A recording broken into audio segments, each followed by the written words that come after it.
Tem um momento na carreira que precisamos dar um passo além. É hora de fazer uma pós-graduação. Só que muitas vezes o custo pesa no bolso, inviabilizando tudo. Com a pós-graduação do Senac você não tem esse problema. Cursos com até 50% de desconto e muito mais tempo para pagar. TCC opcional, modelo flexível com aulas presenciais e online e alguns cursos com apenas 12 meses de duração. Não tem mais desculpa, hein? Saiba mais em sp.senac.br/pós-graduação.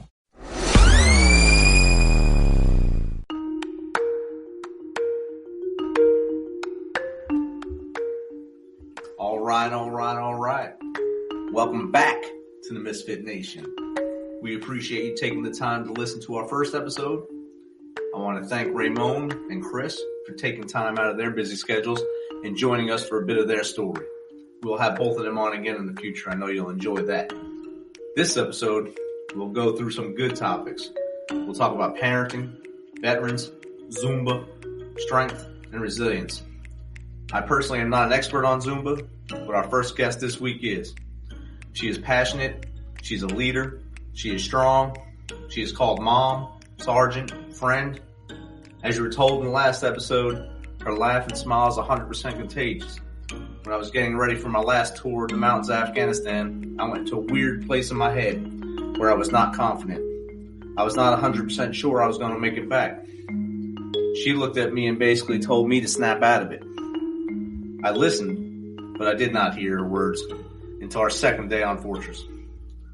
I was talking to a soldier about how good he did during an early indirect fire attack. It was his first time in theater, and he was on an adrenaline high. I put my hand on his shoulder, looked him in his eyes, and told him he did amazing. As the words finished coming out of my mouth, there was a blast behind me. His eyes got wide as the wave went over and through us. I looked back and saw the dust and heard a yell for help. He looked down and told me I was hit. I told him to go help the others and get them out of harm's way. I looked down and saw the blood coming out of my leg. I officially heard her words right there. I 100% know somehow that was my wake-up call, and I no longer was lacking confidence. To all this, I thank Chantel Watts at the time coming, and join me in welcoming her to the show.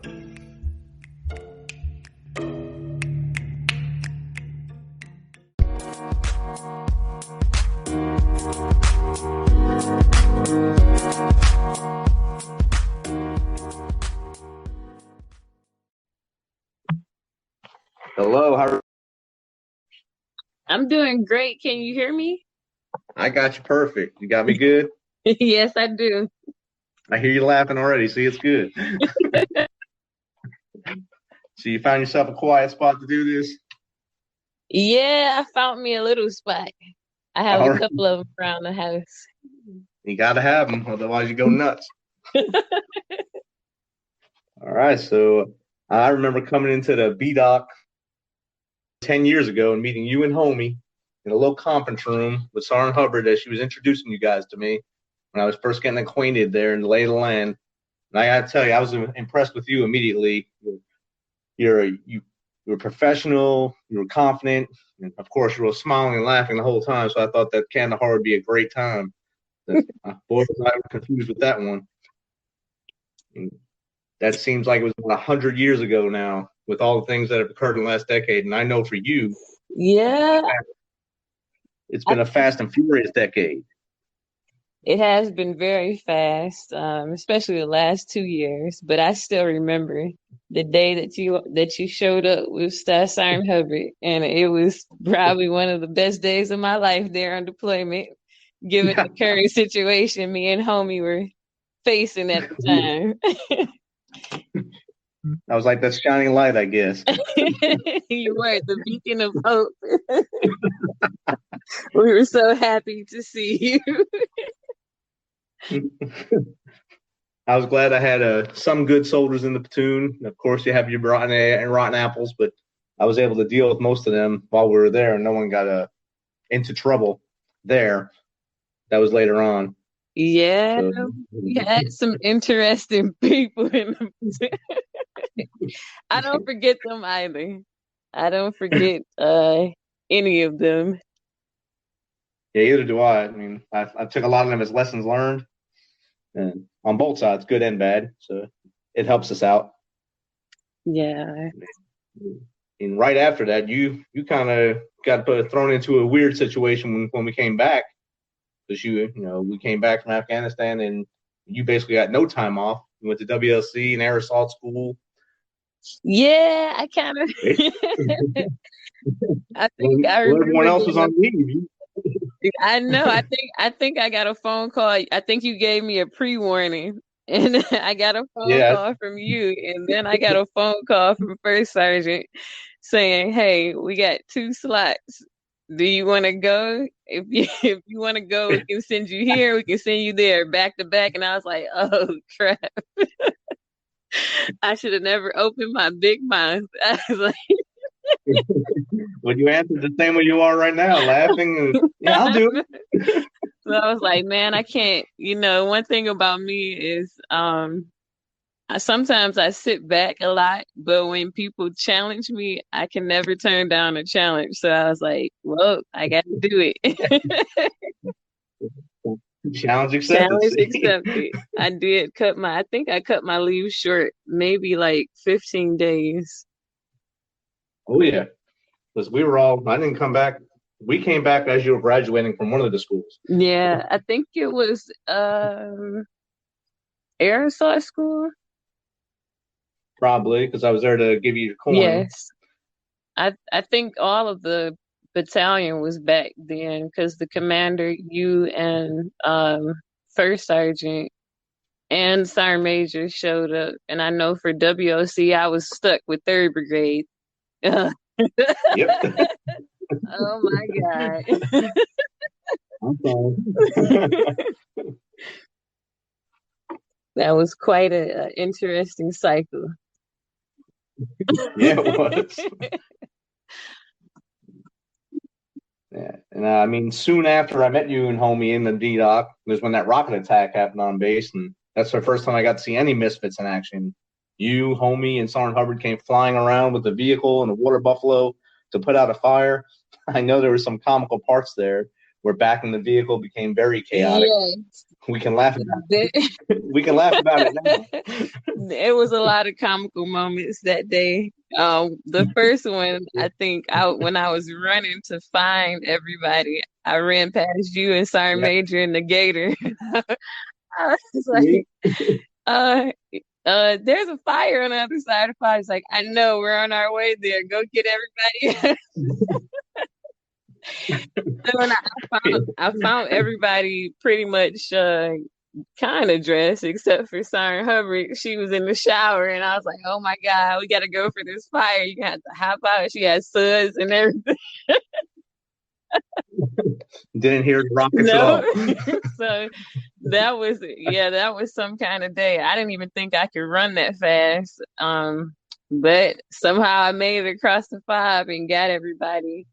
When we got running, so. And I have you to thank for that because I was out there running the 5 quite often, so it wasn't an unfamiliar route. I remember taking the PT test in Afghanistan. I was like, "What am I doing? This is." Yes, that's one of my notes on here I wrote today. I remember you asking me to give you a PT test so you can get ready for your promotion board. You worked all night. You did the night shift. I forget if you guys are doing 7 to 7 or 8 to 8s. And you met me at the LZ bright and early in the morning.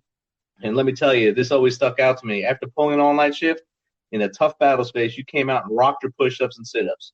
I said, I know you hated the 2-mile run, but you knocked it out. Yeah. And on the rocks too. So I was like, we're running this route on the rocks. Oh man. I wanted to stop and change my mind, but I was like, nope, we got it. I'm here. It's early. We about to get it in. So was that the part of the thing we talked about earlier about you taking challenges and just going with it, or was there another tenacious attitude towards fitness? Well, I mean, it's both because, like I said, Sergeant Major used to call me a sandbagger all the time.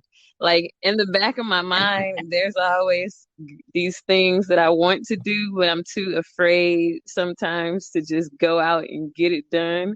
So I have little voices of reason that come and just kind of encourage or bring things up, and I'm like, okay, I said it, now I have to do it. Um and Yep. I'm very competitive, so that's a little secret that nobody hardly knows about me, is that once I get out there and I put things in the atmosphere, I have to do it, and I'm going to do it to the best of my ability because I don't like to fail. That's a good attitude to have, though. But yeah, you definitely pushed me, and that just made me go back to all the days that we ran miles and miles, and you would say smiles for miles. When you would try to talk to me while we were running, I'm like, please don't talk to me right now. I'm not. I've got the reaction from everybody. In my head, I was in agony, and outside, I was like, man, you better not give up. Keep those feet moving. Keep it moving. And then you always tell me I'm a sprinter, not a marathoner. Yeah. So I'm a sprinter. I can do sprint. I remember telling you that quite often. You and Stu are like, oh, you can do it. And like the day I remember when I came back from pregnancy and postpartum PT, I went on a run with you all, and you told me, you was like, you owe me 9 miles. I was like, are you serious? 9 miles. And you weren't playing either, because one day we went on a run. I think we hit 10 miles that day, and I could not feel my feet. And I was upset in the moment, but when I finished, I was so proud that I actually finished.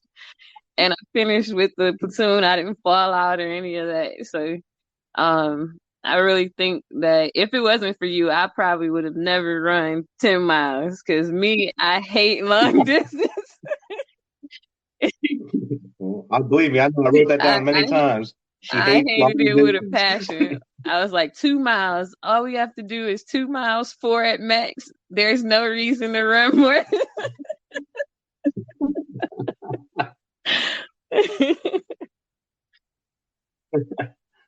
But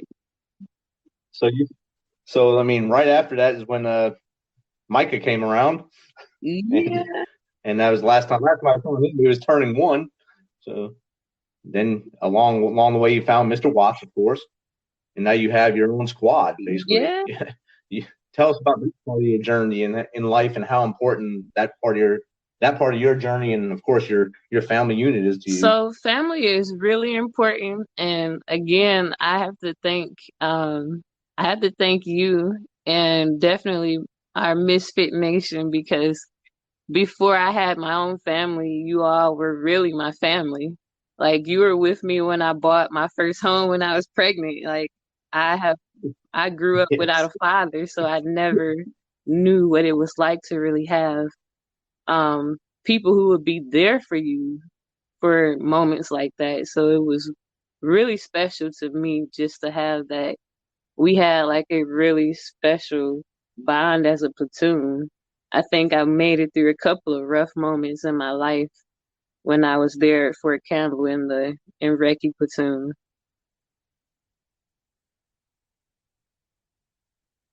Yeah, there's some ups and downs there, definitely.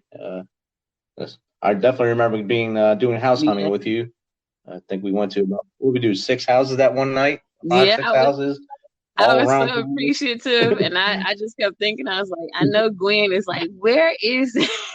You kept saying she's okay, she knows I'm here, but I'm like, I know he had just got off of work, and I didn't think that anybody would, take that much time out of the day just to make sure that I didn't buy something horrible, because I had no idea what I was doing. I mean, I did initially, find and set up my loan through the VA to get the home, but other than that, I had no idea what to look for when you're going house hunting, and things to watch out for. So I was like, man, it would really be awesome if I could have somebody who knows what to look for when buying a home. And I was no expert because I basically just bought my first house not long before. And I learned some lessons and watching many episodes of the House Hunters. Yeah, but you did a great job. I literally just sold that house just at the end of last year, and I got probably twice the amount I actually paid for it. So it was a really good home. Let's say the market's insane there right now. And I was like, wow, it's time for me. I've had this house for like 8 years. It's time for me to sell. But I did think about, I had maybe like a year and a half of memories there. It was just me and Micah, being a single mom. Yeah. That was a crazy situation. But again, because of my family there, you all really helped me get through some tough times that I didn't, I wasn't sure if I would be able to handle the pressure or how life would be raising a child by myself, but it didn't really seem that bad. I mean, we were more than happy to help you out. The nation, every one of us, I think, stepped up to help you at one point during the whole 9 months. To do something for you or with you to make sure everything was good. And like when you found out you were pregnant, it was like, there was a checklist in your head that already started going as soon as you found out. And I think you were doing everything right to make the right moves. On the outside, everything looked awesome. Like you're holding everything together. You were smiling all the time. I never seen you going through like the emotional side of the pregnancy. So what prepared you for that unexpected time? Just realizing that, at the time I was 27. It was really time for me to grow up. I believe I was mature, but there was still some immature portions in me.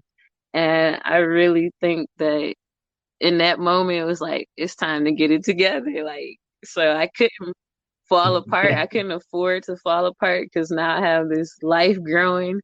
I had moments, but of course, you all probably didn't see them. I had them in silence and secret. But I was like, it's really time for me to figure this thing out and get it together. I need to get a house. I need to just prepare to give this kid a better life than what I had. So, like I said, I've never had help like that before. So I don't want to get emotional, but I have a huge, like you all did so many amazing things to make it a lot easier than, in my brain I thought it would go, especially bringing him into the world. And once he was here, like being on active duty and raising a son, getting up at the crack of dawn and going to sleep like super late at night. Not knowing where you are. So it was an amazing time. And then on top of that, I think the things that really helped me, especially mentally, is the day when I came back from, like I said, postpartum PT, and I had to do that record APFT test. And I surprised myself, but I thank you because I was thinking about all those miles that I hated that she used to make me run.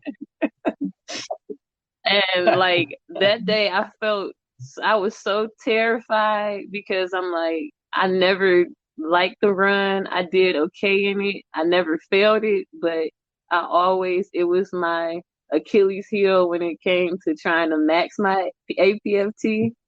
And so I went out there, yes. I was like, you know what, just give it everything you have. And I felt great, push-ups and sit-ups as usual. I got to the run.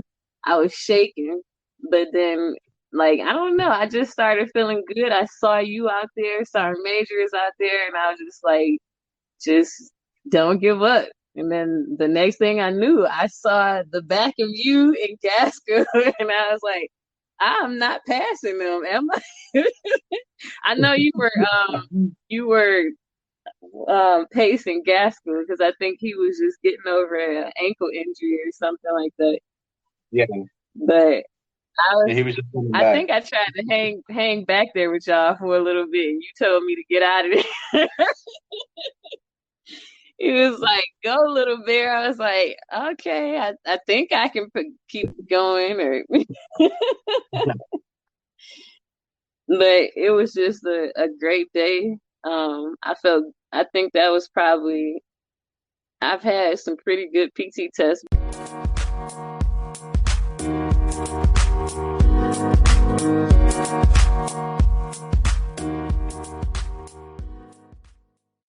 But as Bird promised the audience that uh, as we were leaning in for our interview with you, we'd learn about Zumba. All I know is I would probably hurt myself doing it somehow. You, however, have had a lot of and made some amazing connections through it. I mean, tell us how you found yourself in your first Zumba class, the first Zumba class, and how did that lead to you wanting to instruct it and keep moving forward with it? Yeah, so fast forward past, Fort Campbell, leaving there was really hard. I transitioned to Fort Story first, in Virginia.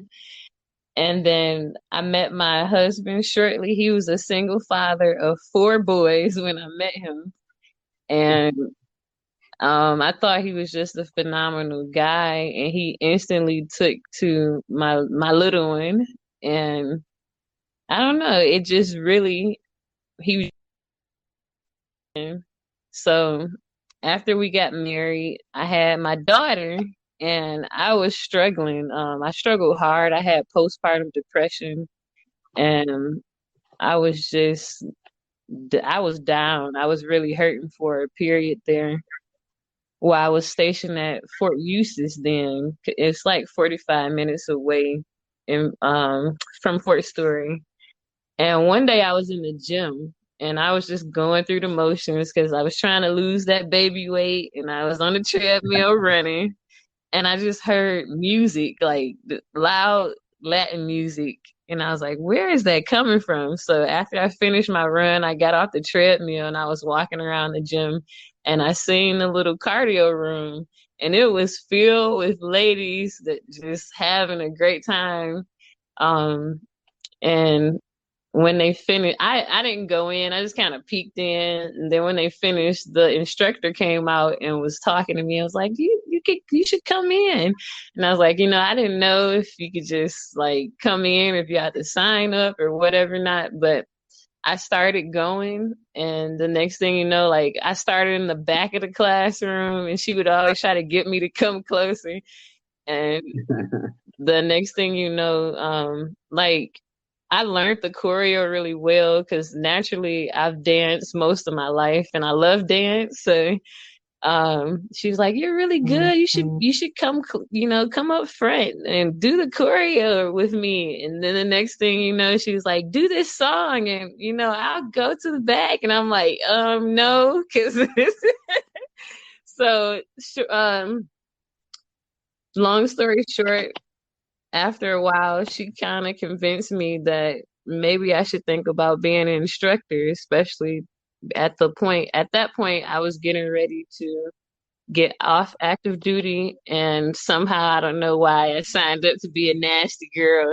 And so I was about to have a lot more time to do it.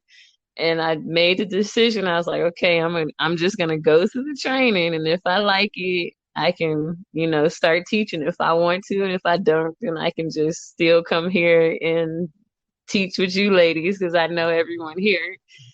But as I got my certification, I did build a lot of connections with not just like the military spouses that would go to the class, but there are a lot of veterans and active duty service members that were able to go to a lot of those classes, and just building a connection with them was kind of like it would never be like it was when I was at Fort Campbell, and I think I was hurting a lot because I didn't have that support and that camaraderie. But Right. it was amazing, just to be amongst women of different cultures. It felt kind of like the Misfit Nation. They came from different backgrounds. Many of them they were old, they were young, first sergeants, retirees. Like it was just an amazing group of women. And I absolutely adored them, and I adored getting to be in that element, just having a great time. And I lost weight so quickly I didn't even realize it. And I was like, man, Wow. this is an awesome wellness class to be able to teach. And so I just took on and teaching it, and the rest is history. The rest is history. I mean, it was So just what so advice much would you fun. give? What advice would you give a novice or beginner that's just wanted to jump into Zumba? What would you give them? Tell them to do? I would say like every instructor is different. So if you go to a Zumba class and maybe it's too much or not enough, like don't give up on the the first time you experience it if you don't like it. Um, every instructor is different. You might go to another class and absolutely enjoy it, or you might hate it. There are also various other formats of fitness and dance fitness, of which I teach. I now teach different formats of both dance fitness and just fitness when it comes to strength and conditioning. But find what feels right to you, because when you love what you're doing, it's so much better for your mental health that your physical health will follow your mental health. Because I had to break down what was happening in my mind first in order to have the transformation that happened to my body. So that's just what I would say to them. That's outstanding. That is great. And then the mental aspect is a thing that a lot of not just soldiers but veterans, as they come out, and I guess I'm sure anyone has a long career with something. When they come out, they have that mental block when they come out of it, and like you losing that camaraderie from Fort Campbell, going to the East Coast family out there, and not finding it right away. You had to find it a different way. Yeah. Once you found that helped you create your mental, use the strength you already had with your mental capacity, and you just found yourself again. That's exactly what all of us have to do, is have that sense of purpose and keep moving forward.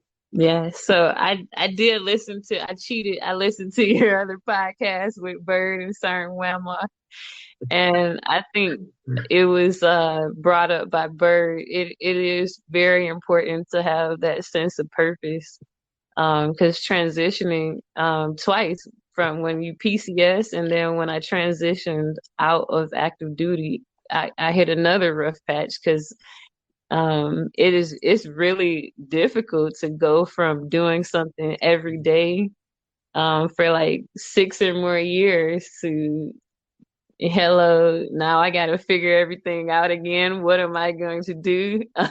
Today I have nothing to do.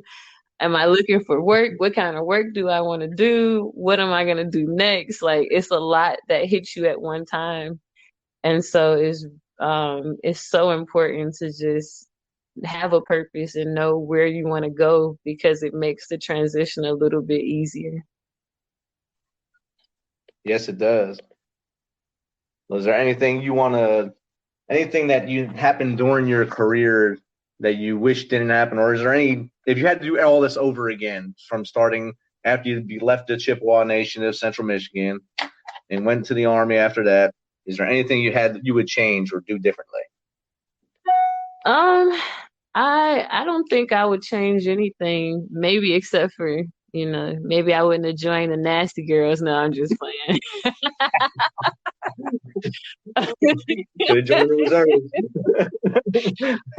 But I think everything happens for a reason. And each one of those, whether it was a positive or a negative, it helped me become stronger, and I grew and I learned from every mistake that I made, and I learned from each time I actually succeeded. So when I look back, I honestly don't regret it. I don't regret, being a single mom. Maybe I didn't want to be a single mom, but I don't regret making my son. I love him with everything in me, and I couldn't imagine life without him. Um, so I don't regret it. Awesome. You can't live with regrets, and that's awesome. And I'm sure he tests your patience sometimes, being a little guy. Oh my But goodness. it's gonna get worse as he gets older. Just let you know. Oh, I know it's already getting worse. Test my patience every moment, every other second of the day. That's your job. And I think to myself, like, oh my God, was I that bad when I was a kid? Oh my goodness. Ask your mom. Go back and ask mom and see how many times she wanted to rip your hair out. But sometimes I look at them and I know I can't even be mad at them because it's literally me in a little person's body. There it is. You know, little sister's sitting there watching, taking notes of what he can get away with and Oh what she my can do. goodness, she's something else. A little mini me outside of my body. But she's a more calmer version of me. He's like he lit all day, just all day.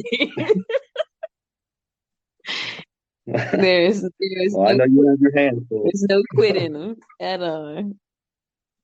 Just like his mama. See, that's good. He said, challenge accepted. Mom, you having a good day? I got you.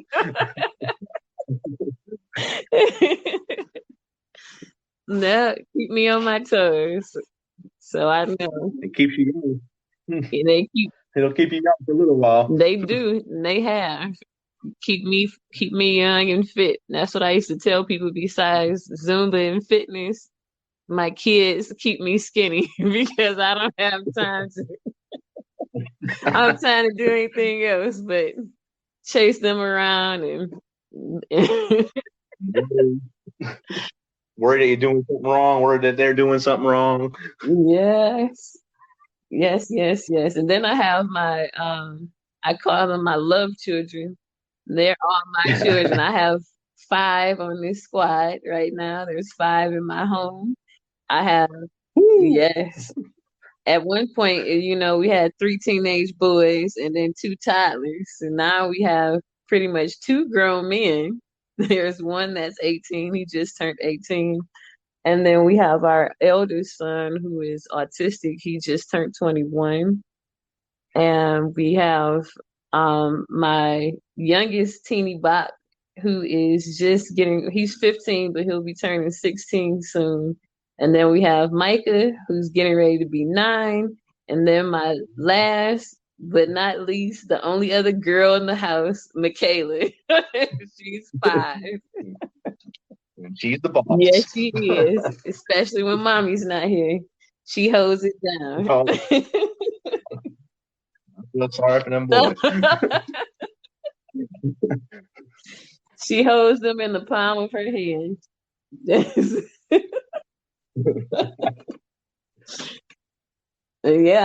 Well, this has been great, Chantel. This has been a great conversation. We basically 2 conversations we had. That's good. And most we've talked in a while, actually, outside of texting. So this has been really good. I hope I can get to Vietnam soon once they lift restrictions, so I can go visit you in person and see the tribe, see the whole squad in person, and maybe rile up the other misfits that are out there, like Sergeant Major that sits out there, and make him come out and see you. That would be awesome. He lives right there too. He works right off base there. So. I didn't know he was here in Fayetteville. I thought he was in the Charlotte area. No, he's right there at he's at the ForceCom headquarters there. Oh.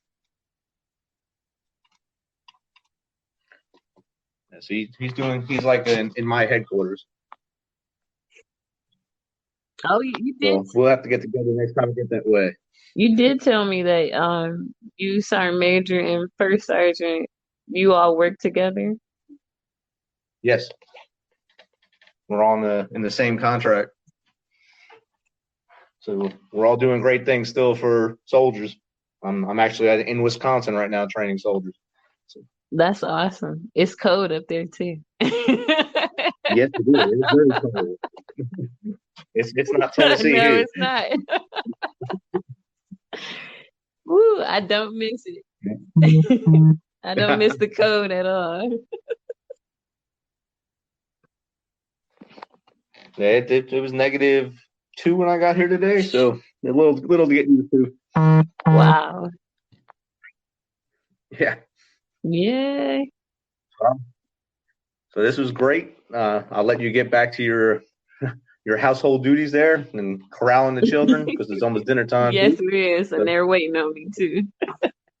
It was great having you on the Misfit Nation podcast, and as always, you can come back anytime since you are a founding member of the Misfit.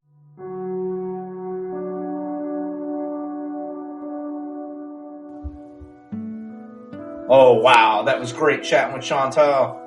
I know you enjoyed it as much as I did. I cannot wait to see what she does next and get her back on the show. Coming up now, we will meet a Navy veteran, George Herrera. He served 14 years in the Navy and is 100% proud of his service and those he served alongside.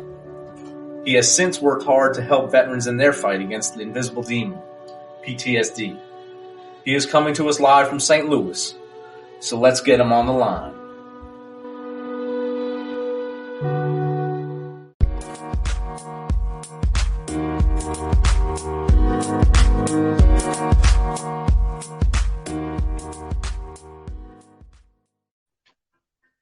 All right, without further ado, let's welcome George Herrera to the show. How you doing, George? Hey, what's going on?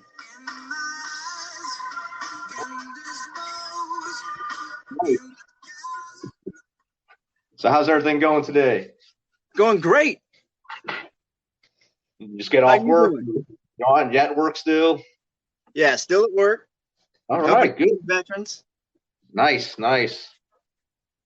All right, so you come from a long, strong family of military service and still chose to join the Navy as a corpsman. And due to your skill set, were assigned not on water, but you got to serve with them nice Marines. You learned how to eat crayons and stuff, and which ones were the best flavors.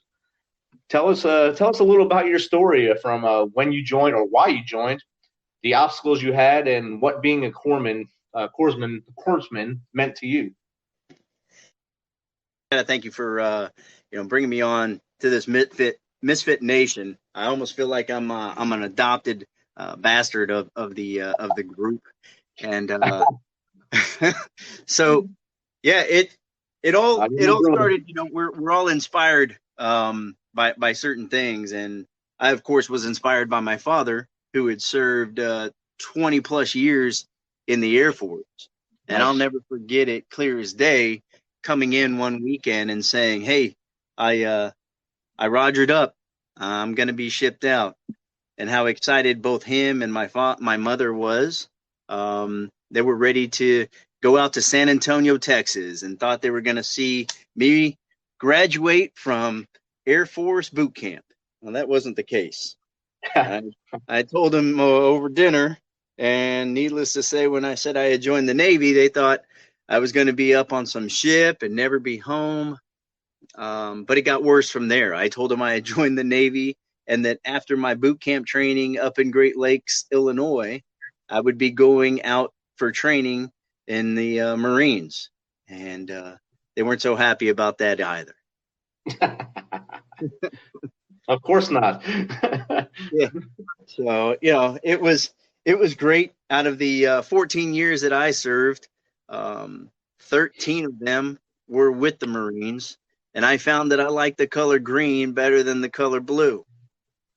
I wound up staying with the Marine Corps, infantry corpsman, and my last major unit was 2-7. Nice. Yeah, man. Nice, the infantry. So, what did being a corpsman mean to you as you got to serve alongside some big warriors, some great warriors from the Marine Corps, along with your fellow corpsmen that you got to train and get ready to become the same thing you were. What did that mean to you? Yeah, it was definitely a way of growing up. Prior to joining, I had attempted my schoolwork at college and found that I wasn't mature enough to keep up on my own. So that was one of the many reasons why I joined. But it was a way of, putting everything down and really focusing on what someone else's needs might be. It was, learning that being there for someone else's care, being there for someone just to talk to, someone may have needed something that, they had to come to doc for. There were many of them nights. Oh gosh, many of them nights. But it was a 24/7 job, that's for sure. It meant the world, right? It meant the world. It still does to this day.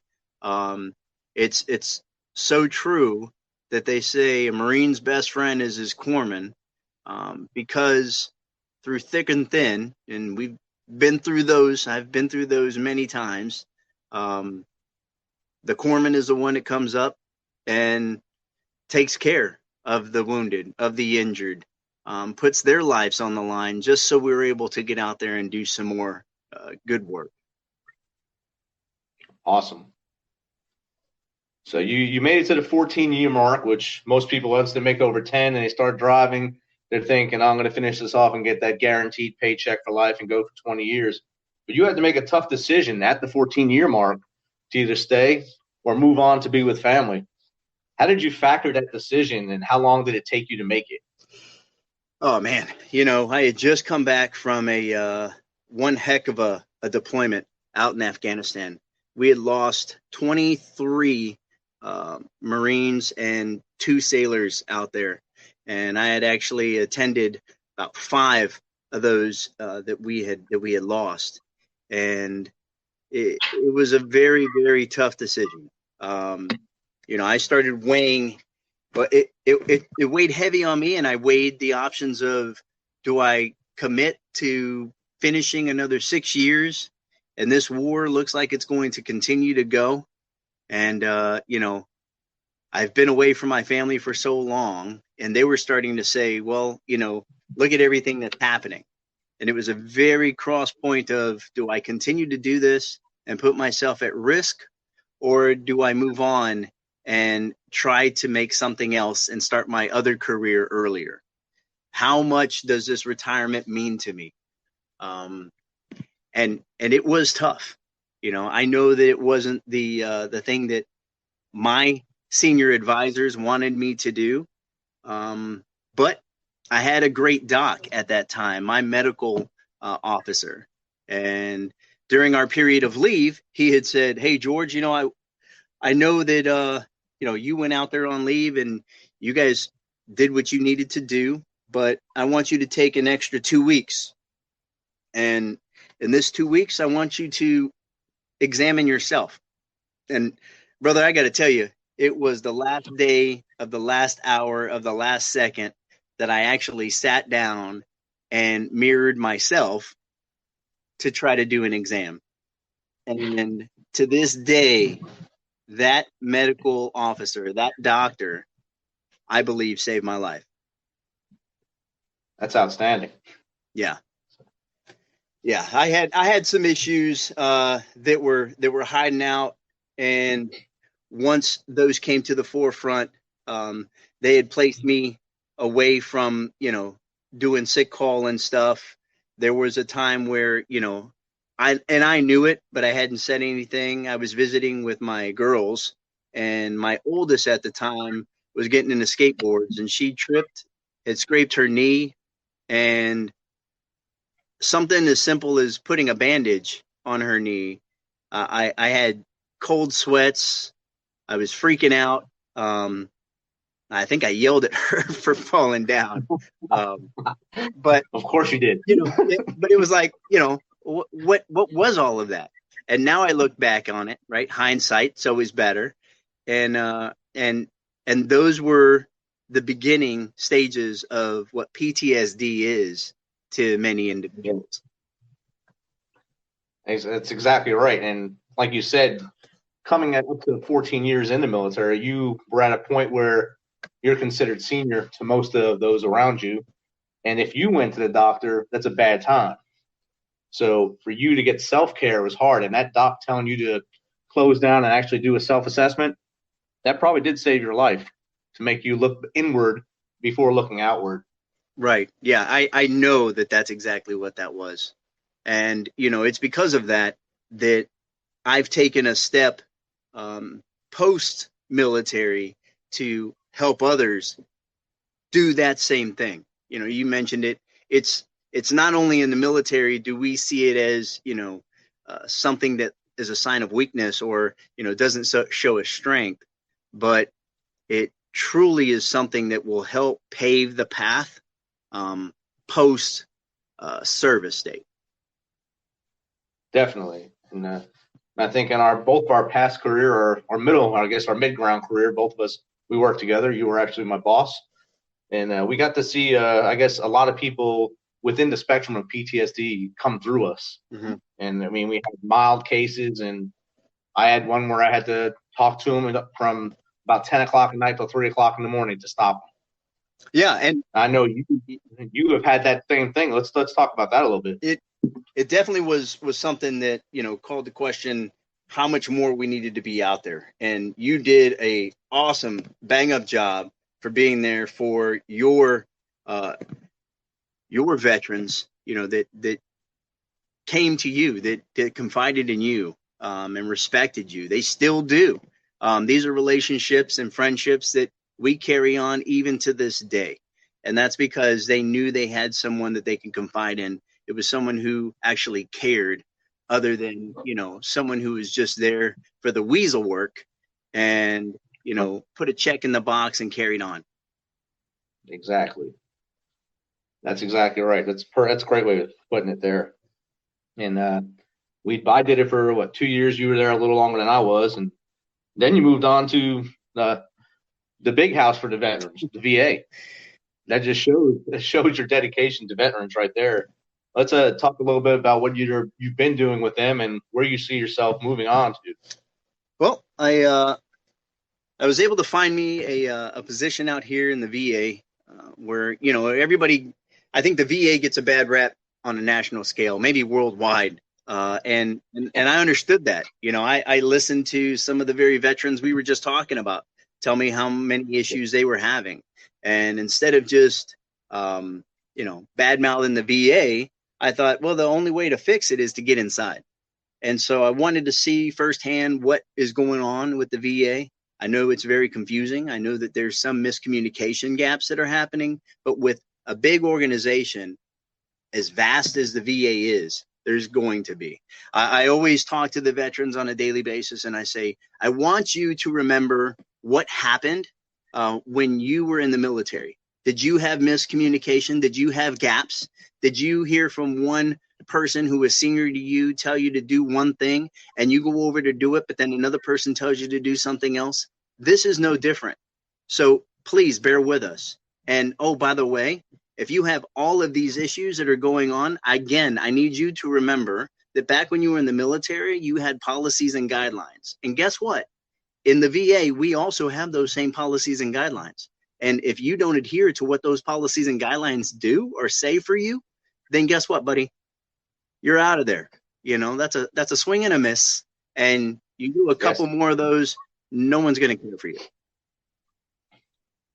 Exactly. Yeah. So that's great. Yeah. And great insight. I love it. I love being on this side. I seen once you moved over there, I seen the weight of the world come off your shoulders a little bit, and you kind of opened up a lot more over there. And even in the last couple of years while you're there, you're growing more. You even started working with another nonprofit as a chairman or founder of it. You want to talk about that a little bit? Yeah. So I wound up through some of the networking that takes place amongst veterans. There was an Army doodad, who thought nothing more than if he wanted to get something done and do it right, he needed to get with Navy Marine Corps veteran. So I was like, oh, okay, sure, you got the right guy.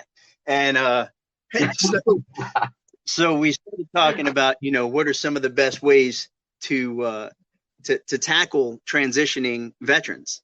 There's all these many different programs, and we didn't want to reinvent the wheel.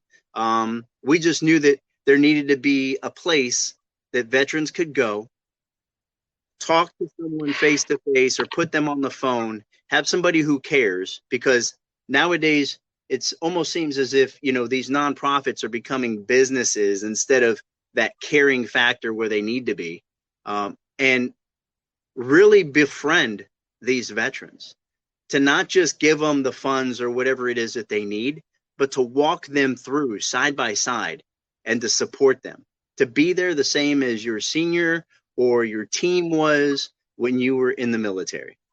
And that's how we function at Warrior Transition Network. We're a young organization, but we're a very busy, thriving organization. Nice. Is that the website, Warrior Transition Network? Is it .com, .org or something, or do you have just a Facebook page? WarriorTransitionNetwork.org. WTNF.org. WTNF.org. That's outstanding. That way the listeners can get on there and check it out. I'll also put it up on the website for you. Oh, thank you. So we talked about a lot of stuff there. So resilience is a big thing. As we go back to your PTSD, I have it too. I think we're all messed up in a little way from our experiences overseas. So part of getting through PTSD, I believe, is resilience. And I think you were a catalyst in helping me branch through some of that as I was transitioning. Really, I had just finished a year out of work when I met you, and you kind of showed me a way. So I want you to talk a little bit about resilience and how to get through it. Well, I think, with resilience, we can only do so much by ourselves. And as much as we try to battle every barrier that we've ever put up, being military veterans or military active duty members, we're not allowed to talk about certain things, do certain things. It doesn't meet the machismo of, what that warrior looks like. So it's really a resilience of tearing those things down. It's a resilience of allowing yourself again to meet yourself through transition. I think resilience is part of overcoming some of those difficulties, to put yourself back into a different form of shape, and not so much compare yourself to what you were in the military, but to try to reinvent yourself as a civilian. I've started telling veterans who I meet, that want to talk about, we got older veterans that always talk about what they did while they were in the military. And these are guys who are 60, 70, 80 years old. And they want to tell me about the 2 years and the 1 year that they were in the military and how great it was. And, these are Vietnam War vets. But one of the questions that I ask them is, that's great. I appreciate everything that you did. And thank you for your service and welcome home, Jack. But tell me something that you've done outside the military. And I believe that's when the conversation stops.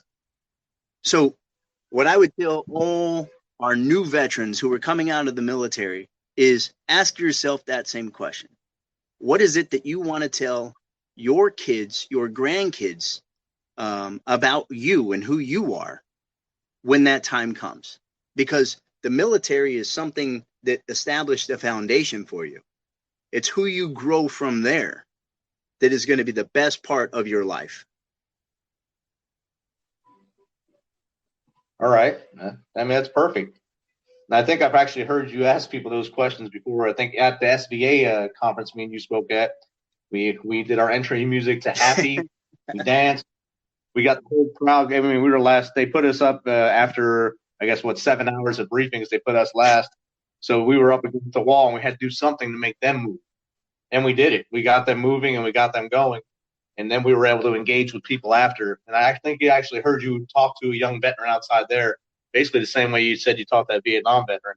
And it worked. It got them to think outside that box of, I have to do everything the way I did it while I was wearing the boots and suits.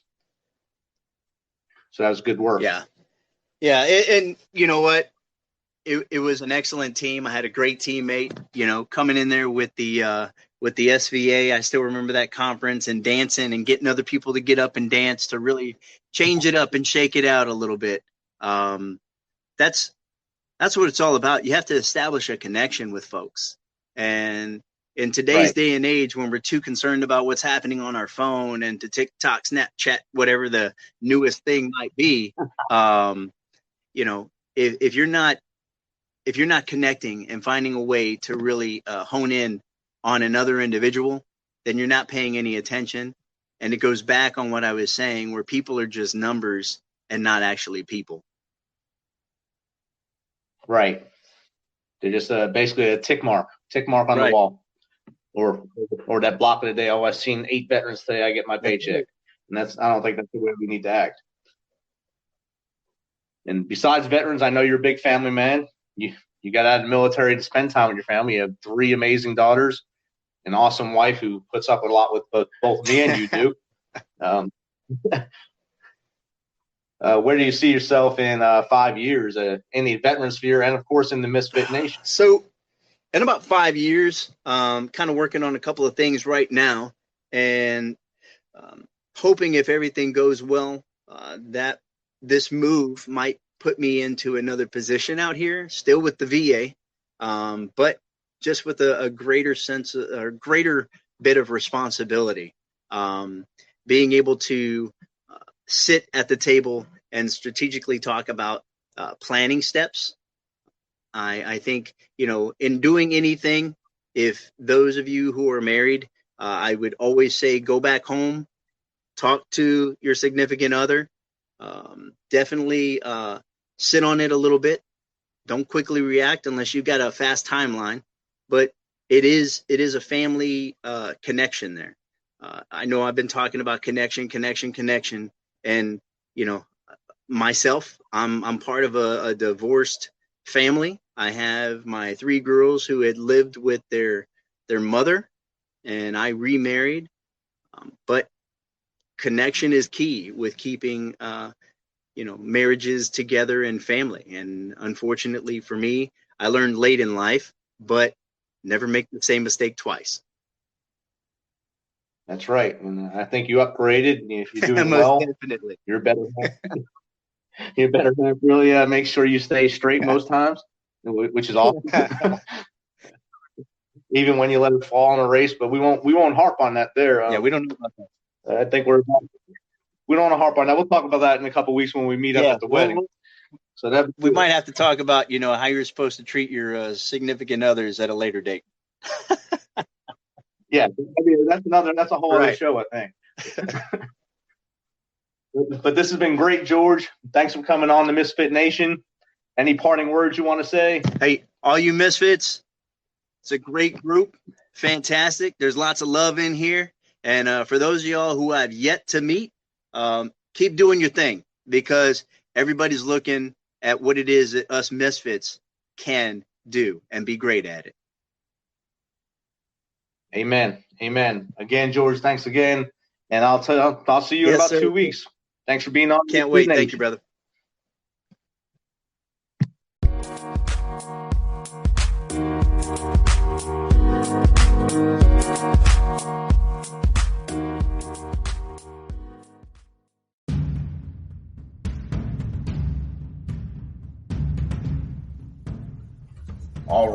All right. This has been a great episode with 2 great veterans, Chantal and George.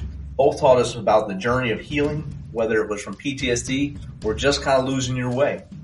I look forward to hearing from all of you with suggestions, and of course, if you can help us out, we can use it as we start up. Again, thanks for coming in and spending some of your time with the Misfit Nation. As always, be humble, stay hungry, and keep hustling. Until the next time, stay strong and seek help when you need it.